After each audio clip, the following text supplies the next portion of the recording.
سکتی ہے ولیکن پیران کلیسا کی دعا ہے کہ یہ ٹل جائے۔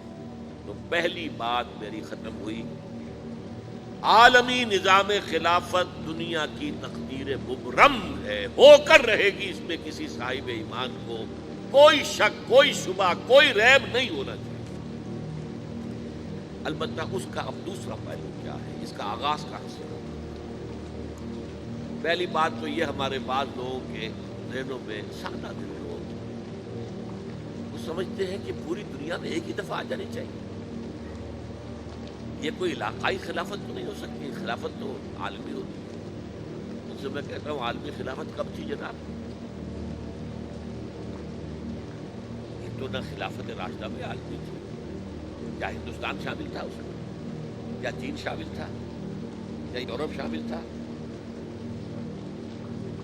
اور پھر جو خلافت کے نام سے جو ملوکیت چلی ہے، وہ بھی صرف آپ دور بنو امیہ میں کہہ سکتے ہیں کہ وہ پورا عالم اسلام کم سے کم اس کے تحت تھا۔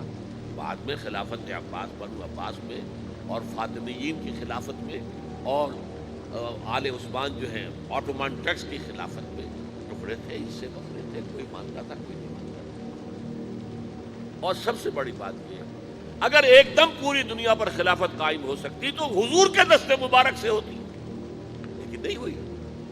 نتیجہ کیا نکلا؟ ایک ملک میں حضور نے قائم کر دی، جزیرہ نما عرب، یہاں خلافت قائم ہو گئی، حضور خلیفہ۔ اس کے بعد آپ کے خلفائے راشدین نے پھر اس کو وسعت دی، شرقاً غرباً شمالاً۔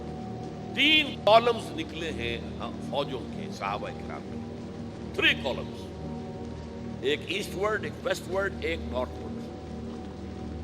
ایک عراق کو فتح کرتے ہوئے ایران میں پہنچ گیا، خراسان تک چلا گیا۔ ایک شام کو فتح کرتے ہوئے اور پھر سینائی پیننسولا سے ہو کر افریقہ میں داخل ہوا اور اٹلانٹک تک پہنچ گیا۔ تیسرا سیدھا شمال میں گیا، لیکن یہ زیادہ دور نہیں جا سکتا تھا، کوکیشین ماؤنٹینز آ گئے، کوہ قاف۔ اس زمانے میں تو یہ یوں سمجھیے کہ امپیسیبل تھا، کوہ قاف، زیادہ وہاں پہنچ گیا۔ اب بھی یہ ہوگا، کسی ایک جگہ سے شروع ہوگا پھر پھیلے گا، اس کے سوا کوئی چارہ کار ہے ہی نہیں۔ اگر ہر جگہ پوری دنیا میں ایک ہی وقت میں ہو سکتا تو حضور کے دست مبارک سے ہوتا صلی اللہ علیہ وسلم۔ اب وہ نقطہ کون سا ہوگا، نقطہ آغاز کون سا ہوگا؟ اس میں پہلی بات تو میں نے کہا، جو شک کرے گا اس کا پھر ایمان مشکوک ہے۔ ہوگا، لازماً ہوگا، گلوبل ہوگا، پوری دنیا میں ہوگا۔ کہاں سے شروع ہوگا اس میں آپ اختلاف کر سکتے ہیں، لیکن مجھے تو 2 حدیثیں تو ملی ہیں جن سے یہ اندازہ ہوتا ہے کہ یہ اس مشرقی خطے سے ہوگا، عرب کے مشرق کی جانب کسی ملک سے، کسی خطے سے۔ وہ حدیثیں بھی اب آپ پڑھ لیں۔ پھر میں کہہ رہا ہوں یہ خزانہ ہے جو ہم نے آپ کی خدمت میں پیش کیا ہے، کاش کہ آپ اس کی قدر کر سکیں۔ یہ حدیثیں آپ کو ازبر ہو جائے، یاد ہو جائے، لوح قلب پر نقش ہو جائے۔ ہندوستان اور خراسان یعنی موجودہ افغانستان کا ذکر ابن ماجہ کی روایت ہے، عن عبداللہ ابن الحارث رضی اللہ تعالی عنہ قال رسول اللہ صلی اللہ علیہ وسلم یخرج ناس من المشرق یؤتئون للمہدی یعنی سلطانہ، یعنی سلطانہ، دونوں طرح سے پڑھ سکتے ہیں۔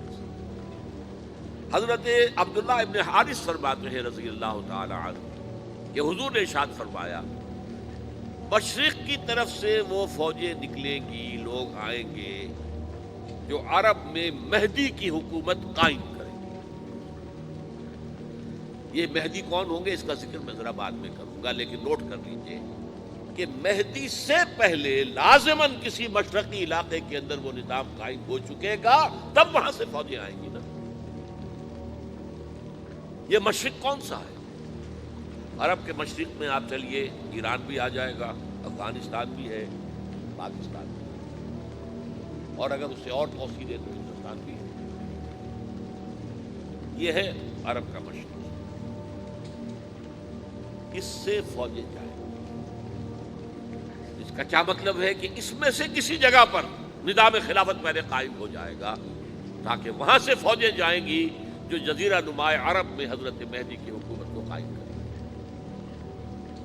اب دوسری حدیث سنیے، یہ سنن ابن ماجہ کی حدیث تھی جو میں نے آپ کو سنائی، آپ نے پڑھی۔ دوسری عن ابی ہریرہ رضی اللہ تعالی عنہ، یہ ترمذی شریف کی روایت ہے، قال قال رسول اللہ صلی اللہ علیہ وسلم یخرج من خراسان رایات سود لا یردها شیء حتی تنصب بایلیا، خراسان کے علاقے سے سیاہ جھنڈے لے کر فوجیں آئیں گی، ان کا رخ کوئی موڑ نہیں سکے گا، ان کو پیچھے پھیر نہیں سکیں گے کوئی بھی، یہاں تک کہ وہ یروشلم میں جا کر جھنڈے نصب کر دیں گے۔ ایلیا حضور کے زمانے میں یروشلم کو کہتے ہیں، یہ یروشلم تھا جب حضرت سلیمان کی حکومت تھی اور یہاں پر معبد سلیمانی، ہیکل سلیمانی قائم ہوا، پھر یہ یروشلم کی رہا ہے تاریخ میں، یہاں تک کہ سن 70 عیسوی میں جب ٹائٹس رومی جنرل نے اس کو گرایا، ختم کیا، سیکنڈ ٹیمپل گرا دیا اور یہاں سے یہودیوں کو کہا نکل جاؤ یہاں سے، کوئی یہودی باقی نہیں رہا، تب بالکل تہم بالا برباد کر دیا۔ اس کے کوئی 150 سال بعد ہیڈریان، رومن ایمپرر ہیڈریان، اس نے پھر دوبارہ آباد کیا اس کو۔ 150 سال تک یہ بالکل بنجر اور بالکل غیر آباد رہا۔ اب ہیڈریان نے جب آباد کیا تو اس کا نام ایلیا رکھا، اب یروشلم نام نہیں تھا۔ تو حضور کے زمانے میں پھر اس کا نام ایلیا تھا، اور اب اس سے کیا معلوم ہو رہا ہے کہ یہ یروشلم مسلمانوں کے قبضے سے اس وقت نکلا ہوگا، ایک دفعہ پہلے نکلا تھا، سن 1099 عیسوی میں مسلمانوں کے ہاتھ سے نکلا، کروسیڈرز عیسائیوں نے آ کر اس کو قبضے میں کیا، لاکھوں مسلمانوں کو مارا، قتل کیا۔ اس کو 1187 عیسوی میں واپس لیا ہے، کس نے لیا ہے؟ صلاح الدین ایوبی کرد۔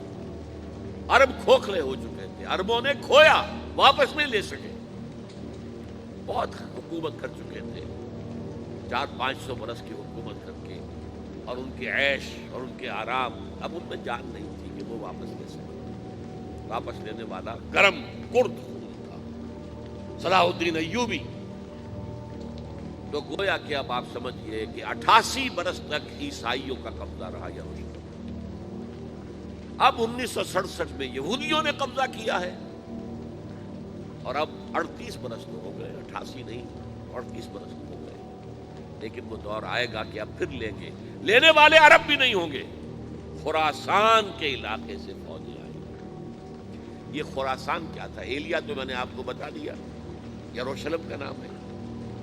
خراسان اس زمانے میں ایک بہت بڑے ملک کو کہتے تھے، کچھ حصہ پاکستان کا بھی اس میں شامل ہے، کچھ حصہ ایران کا بھی ہے، ایران کے اس حصے کو اب بھی خراسان کہتے ہیں، وہ ایک صوبہ ہے، خراسان ایک صوبہ ہے ایران کا چھوٹا سا۔ پاکستان میں خاص طور پر یہ جو علاقہ مالا کنڈ ایجنسی کہلاتی ہے، اس سے اوپر جتنا علاقہ ہے، اور یہ جو واخان کی ایک پٹی آتی ہے اوپر، واخان افغانستان کی ایک پٹی سی دم سی چلی آتی ہے جو جا کر چائنا کی سرحد سے مل جاتی ہے، یہاں سے لے کے یہاں تک یہ جو مالا کنڈ کا وہ درہ ہے اور پہاڑ ہے، یہ بھی خراسان کا حصہ ہے۔ باقی تقریباً 2/3 آف افغانستان ساؤدرن حصہ نہیں ہے خراسان کا حصہ، یہ سیستان کہلاتا تھا، یہ خراسان نہیں ہے، لیکن یہ کہ اوپر کا 2/3 آف افغانستان، اور اس کے ساتھ یہ جو عرب جو اب یہ ترک ممالک آزاد ہوئے ہیں سوویت یونین کی ڈسولوشن کے ساتھ، یہ سارا علاقہ کہلاتا ہے خراسان بزرگ۔ ہماری نئی ویڈیوز دیکھنے کے لیے ہمارے چینل دین کو سبسکرائب کریں اور گھنٹی کے نشان کو دبائیں۔ شکریہ۔